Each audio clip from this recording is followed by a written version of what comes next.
টুকরা তুমি রুটি নিচে ফালাইবা, হলে কিন্তু তোমার আজকে দেখো কি করে আমি। আসসালামু আলাইকুম, আশা করি সবাই ভালো আছেন। আলহামদুলিল্লাহ আমরাও সবাই ভালো আছি। এখন সন্ধ্যার পরে ভাবলাম একটু আপনাদের সাথে খুবই এমার্জেন্সি একটা কথা বলি, গুরুত্বপূর্ণ কথাটা যদিও। তো সেটা বলার আগে ভাবতেছি এখানে একটু দেখাই। এটা হচ্ছে তেজপাতা, লাবণী দিয়ে গেছে কেবলমাত্র,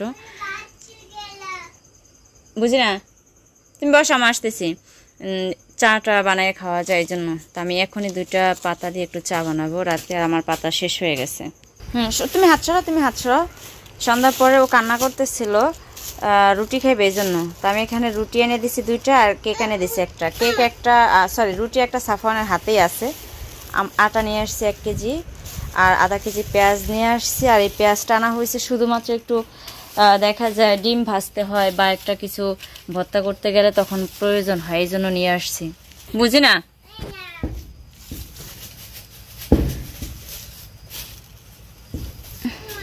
জি বলো। ওইটা আটা তুমি ছিল না, আবার পড়ে যাবে তাইলে। তো আমার কাছে টাকার পরিমাণটা অত বেশি ছিল না, আধা কেজি পেঁয়াজ তেমন বেশি কেনা হয় না, আজকে অনেকদিন পরেই কিনছি মনে হয় আধা কেজি পেঁয়াজ।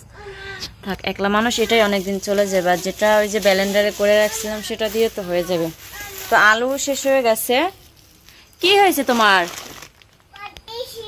তাই? হ্যাঁ বসো। তো সাফওয়ান হচ্ছে সারাদিনই ঘুমায় নেয়, উঠছে সেই সকালবেলা প্রায় 7টার দিকে, আর ঘুমায় না একবারও সারাদিনে। তো যে কোনো সময় ঘুমায় যেতে পারে, এই জন্য ও যেহেতু কান্নাও করতেছে এই জন্য রুটি নিয়ে আসছি, দিলাম, রুটি খাইতেছে। এখন যে কোনো সময় ঘুমাক, সমস্যা নাই। আর আমি তো মনে করেন নামাজ পড়ে আর 1টা মিনিটও বসতে পারিনি। ও কান্না করতেছে দেখে দৌড়ে দোকানে গেলাম, গিয়ে দেখি মসজিদে সবাই নামাজ পড়তেছে, আবার দৌড়ে চলে আসছি। যে সবাই বের হলে এই টাইমে দেখলে একটা লজ্জার বিষয়।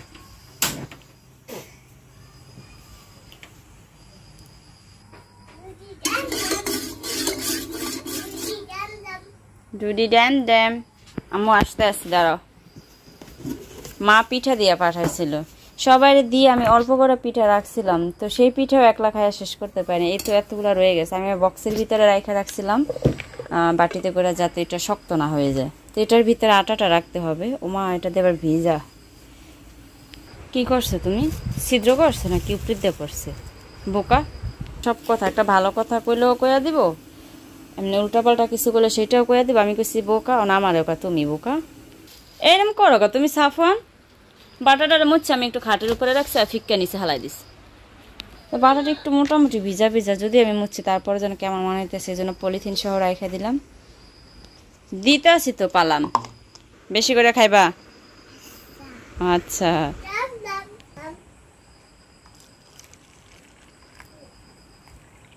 সাফওয়ান একটু কম দিলাম, আমি একটু বেশি নিলাম। এইটা তোমার করছো সাফওয়ান, তুমি পুরো শরীরে আটা বড়াইছো। তুমি একটু দূরে থাকো, আর একটু বাতাসে ঠান্ডা হয়ে নিক। আমি গেল কালকে বলছিলাম যে একটা গুরুত্বপূর্ণ কথা বলবো, কিন্তু রাত্রে বলতে পারি না, অনেক বেশি খারাপ লাগতেছিল। আসলে সত্য কথা বলতে সাফওয়ান আয়সা আমার ডাক দাও মা, বুকের দুধ খায় না তো সাফওয়ান, তো আজকে প্রায় 1 সপ্তাহ ধরে খায় না, এর ভিতরে খুব বেশি ব্যথা হইতেছে। তো যাই হোক, আমি গেল কালকে দুপুরে ঘুমাইছিলাম, ঘুমাই নাই, রান্না বান্না শেষ করছি, তারপর গা গোসল দিয়ে আসছি, সাফওয়ানের ঝুমুরের কাছে দিয়ে আইসা আমি এই খাটের উপরে বসে নামাজ পড়ছি। জি নামাজ পড়ছে, তারপরে ভাবলাম যে সাফওয়ানের একটু ঘুম পাড়ায়, যেহেতু আজকে 1 সপ্তাহ ধরে বুকের দুধ খায় না, ওরে নিয়ে হাঁটতে হয় বেশিক্ষণ, বা শুয়ে শুয়ে পিঠ চুলকাতে হয়, মাথা চুলকাতে হয়, নানান কিছু করে তারপর ঘুম পাড়াইতে হয়। তো ওরে নিয়ে শুয়েছে, ঘুমানা হাসে কি করুম, মানে ওরে ঘুম পাড়াইতে পারে, আমি নিচে ঘুমাই গেছি। মানে ঘুমাই গেছি, হঠাৎ চোখ লাগে আসছে, ভিতরে পাশের ঘর থেকে একজন আপায় আসছে, হাসানের মা আপা এসে, জালনা খোলা ছিল, জালনা দিয়ে ডাকতে আছে সাফওয়ানের মা ঘুমায়। তো আমি ভাবছি কি স্বপ্নে দেখতেছি, যে যখন একটা জোরে ডাক দিছে তখন উঠলাম, ওঠার পরে দেখি আফায়। আমি চোখ ডলতে ডলতে বারান্দার খাটের থেকে লাবণী এখন জিয়ানে দাঁড়াই রয়েছে, হিয়ানে চোখ ডলতে ডলতে এভাবে আসছি। আসার পরে আমার এই এক পা এভাবে জাগান নেয়, হ্যাঁ, আর এক পা তো আমার নিচে মাটিতে, ওই জাগান নিয়ে পাওয়া যদি আবার দিতাম, তাইলে একবারে একটা সাপের উপরেই পড়তো। যাই হোক আল্লাহ মাফ করছে, বিশ্বাস করবেন না, একবারে 2 হাতই হবে, এর বেশি হবে না। জাস্ট এত বড় একটা সাপ, আর একদম কালো, কুচকুচা কালো। বাবা, আমি জীবনে ওই রকমের সাপ দেখিনি কোনো সময়। তো ওইটা এইভাবে করে ফনা ধরে আছে, হ্যাঁ এভাবে আমার হাঁটু সমান, আমি এরকম হাঁটতেছি না, হাঁটা অবস্থা হাঁটুটু যতটুকু জায়গায় নিয়েছিল সাপটা অতটুকু বরাবরই ওই একদম আমার কাছে 1 বিঘত হইব না, 1 বিঘত দূরে হইব না। কিন্তু আমি ওইটা দেখে মানে কেমন যেন লাগলো, দেখার পর আমি খাটের উপরে বইয়া পড়ছি, ভাবছি আমি তো শেষ, এলাকা কই লা ইলাহা ইল্লাল্লাহ মুহাম্মাদুর রাসূলুল্লাহ বলতে বলতে আমি বসে পড়ছি। বসার পরে দেখি কি ওই একদম স্লো ভাবে যাইতেছে সাপ, কিন্তু মানুষের যদি দূরে কোথাও দেখে তাও কিন্তু আফসা আফসা দেখে, বোঝা যায় যে ওটা সাপই হবে এরকমের। আমি কালকে দেখছি একদম বাস্তবে বা একদম অনেক টাইম নিয়ে ও হচ্ছে এভাবে ফনা ধরে রয়েছে, মানে ঘাড় বেঁকাইতে তারপর আমাকে শুকিয়ে নিচে ঢুকছে। আমি আবার ওইখানে বসে বসে দেখতেছি, হঠাৎ করে মনে হলো যে আমার ছেলে দিয়ে বারান্দার খাটের উপরে ও শুয়ে শুয়ে মোবাইল দেখতেছে। হাসানের মা আপা জানালা দিয়ে দেখতে আছে, কয় আফা কি দেখলেন আপনি? মা কন তাহলে ওরা দৌড় দিব, সাপ মারে ভয় পায় বেশি। আমি ভাবছি তো আমার তো কামড় দিচ্ছে আর আমি শেষ। হ্যাঁ, তো আমি তো ভাবছি এইটাই যে মানুষে সবসময় অভিশাপ দেয় আমার, যে আমি আমার 2টা ছেলে তাদের কাছে শত্রু, আমি এখান থেকে যদি যাইতে পারি তাহলে তো সবারই অনেক মানে শান্তি। তো আমি ভাবছি যে মানুষের অভিশাপ প্রায় আজকে অনেকদিন ধরে এটা নিয়ে একটা গ্যাঞ্জাম হইতেছে, যেমন সবাই অভিশাপ দিতেছে আমার, আমি কেন মরি না, আমার 2টা ছেলে কেন আল্লাহর মাল আল্লাহ নেয় না, এরকম আর কি। তো যাই হোক লাবণী হাসতেছে, যদিও আমি ওইভাবে করে খোলামেলা বলতেছি না, এটা হচ্ছে একটা পুরোপুরি একটা পারিবারিক ব্যাপার, কিন্তু তারপরও কথা ভাজে চলে আসছে যে 2 দিন আগের কথা যে আমি কেন মরি না, আর 2 দিন পরে সাপটা আমার সামনে, ও চাইলে আমার কামড় দিত। আজকে আপনার সামনে ভিডিও করার মতো ক্ষমতা আমার আসলো না, যদি আল্লাহর হুকুম হইতো। আর আমি তো ভাবিও না যে এই বিষয়টাও আপনাগুলোকে আমি শেয়ার করতে পারবো। আর আপনারা তো এমনিতে অনেকেই অনেক চিন্তা করেন, চারপাশে পানি সাপ থাকে, আপনি আপনার বাবার বাড়ি যান বা ঢাকা চলে যান, অনেক কিছুই বলেন, কিন্তু ওই যে আজকে কত বছর ধরে সংসার জীবনের মায়া, আজকে সে ছোটবেলা থেকে এই দেশে আসছি, বেড়াইছি, মানুষের মুখের দিকে তাকাইলে একটা মায়া, বাড়ির মানুষ যাই হোক বা না হোক বিপদে আপদে একলগে কত সময় আসছিলাম, ওই জিনিসটার একটা মায়া। তো ওই জিনিসগুলো শুধু মনে পড়ে, বের হইতে পারে না। আর মরণ তো এমনিতেই আমাদের অনিবার্য, মরণ তো হবে আজ বা কাল, সেটা তো আর চিন্তা করলে হবে না। তো সাপটা আমি ও চাইলে আমার কামড় দিতে পারতো, আমি ওইটাই শুধু ভাবি। আর আমি শুকরিয়া করি আল্লাহ দরবারে যে এই সুন্দর দুনিয়াতে বাঁচার আরো সুযোগ আল্লাহ দিছে, আমারে আরো তৌফিক দিছে আলহামদুলিল্লাহ। চাইলে ও আমার মাইরেই ফেলাই দিত কালকে, কিন্তু তা ওই এতটুক ব্যবধান না, ও এইভাবে আমার হাতের সমান ফনা দিচ্ছে, তারপরেও ও একদম স্লো ভাবে আমাকে শুকিয়ে নিচে গেল। সাফারের কোলে নিয়ে আইসা আমরা লাইট মেরে বুঝি সাপটা কই ঢুকলো, আইসা দেখি নাই। আমি হাসানের মতো ঘরে ঢুকে নাই, আমি সাফানের হেয়ার কাছে রাখা লাইট পুরাটি জ্বালাইয়া, হাত লাইট ছিল ওগুলা দিয়া পুরা সবকিছু ঘুরলাম, পাইতেছি না। আর ওইটা ছিল দুপুর টাইম, বাইরেও কোনো মানুষ ছিল না। আম্মু লাড়া দিও না, পরে দেখো, বাইরেও কোনো মানুষ ছিল না। আয়সার আব্বু বাড়ি ছিল, আয়সার আব্বুরে ডাকতে গেছি, যাই দেখি হ্যাঁ ঘুমায়, দুপুর টাইম এলাকা ঘুমাইতে আছে।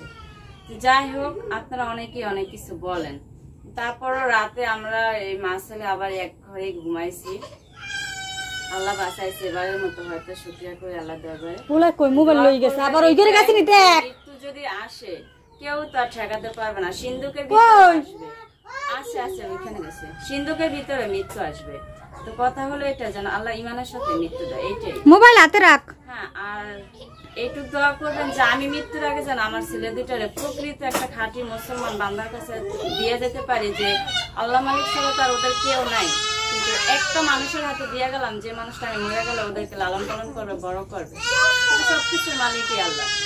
হ্যাঁ, বাচ্চাদেরকে কোনো ভয় গেল, কালকে রাত্রে ঘুম আসে না চোখে, আসছে সবজিটা ফুলা লাগতেছে, খুবই খারাপ লাগতেছে, কোনো খাওয়া দাওয়া নাই, হাত মুখ ধোয়া নাই, কোনো কিছু নাই। এর ভিতরে একটু হিজাবটা বাইন্দা নিলাম, যে খুবই খারাপ অবস্থা, একদম এলোমেলো অবস্থা তো আর সবার সামনে যাওয়া যায় না, ঘরের ভিতরে তো যেমন তেমন থাকা যায়। কথা বলতে নিচ্ছি, বাচ্চাগুলো এত সুন্দর খেলতে আসছিল, আর ওখানে দেখেন একটা পর একটা শুধু কানতে আসছে, কোনো অজুহাত নাই কিন্তু এগো।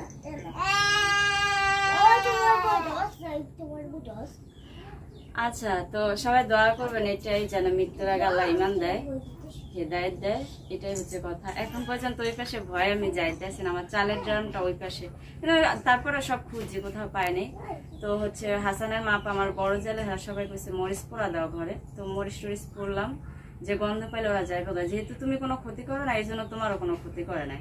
হ্যাঁ, তবে ওইটা হয়তো কোনো জাতি সাপ হবে, এটা যদি এমনি কোনো সাপ হইতো যে সাপের কামড়ে মানুষ মরে না, ওটা চিকিৎসা আছে, ওই সব যদি হইতো ওইটা আমি চিনতাম, কারণ গ্রামে থাকি বা গ্রামের জন্ম, গ্রামে সবসময় থাকতাম, কম বেশি তো চিনতাম। আর ওই সাপ একদম কালো একটা কুচকুচা সাপ, হ্যাঁ যদিও আমি ভয়ে ছিলাম, তারপর ওর দিকেই আমি তাকাইছিলাম যে কোথায় যায়, ওর দিকে তাকাইছিলাম। আমি বললাম না লা ইলাহা ইল্লাল্লাহ বললে আমি একেবারে খাটের উপরে বইয়া পড়ছি যে আমি তো শেষ, কিন্তু বুঝতে পারি না যে ও কিছুই বলবে না বা কিছুই করবে না। আর ভাগ্যে আরো দিন আছে, আপনাদের সাথে কথা বলার সুযোগ দিচ্ছে আল্লাহ, এটা ভাবি না, আমি ভাবছি কালকে এসে।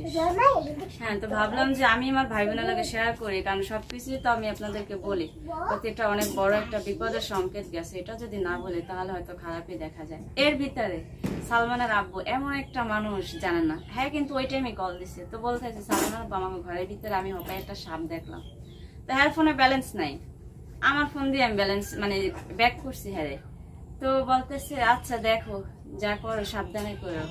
ওই দুপুরে যে বান্দা কথা কয়ে রাখলো, সারা দিনে সারা রাতে আর একটু ফোন দেয় না। হ্যাঁ যদিও জানি আমার ফোনে নেটের সমস্যা আছে, কিন্তু ওইভাবে করে যদি ইচ্ছা থাকতো তাহলে তো ওই আরো তো বাড়ির ভিতরে কত মোবাইল আছে, লাবণীর ফোন আছে, বড় বাবির ফোন আছে, চাইলে একটু যোগাযোগ করতে পারতো, করে না, মানে কোনো চিন্তা নাই যে আমার বউ সাহসী আছে, আমার বউ পারবে সবকিছু সামলাইতে। যাই হোক, আলহামদুলিল্লাহ শুকরিয়া আদায় করি আল্লাহ দরবারে, আপনারা দোয়া করবেন আল্লাহ যেন গায়েবী বিপদ আপদ বালা মুসিবত গায়েবী ভাবে লইয়া যায়, কারোর জন্য আল্লাহ বিপদ আপদ বালা মুসিবত না দেয়, সবারই যেন আল্লাহ ভালো রাখে, সুস্থ রাখে। আমরাও যেমন আপনাদের জন্য সবসময় দোয়া করি, আশপাশ পরিবার সবার জন্য দোয়া করি, আপনারাও আমাদের জন্য দোয়া করবেন। ভালো থাকবেন। আসসালামু আলাইকুম ওয়া রাহমাতুল্লাহি ওয়া বারাকাতুহু। কেটে দেবেন।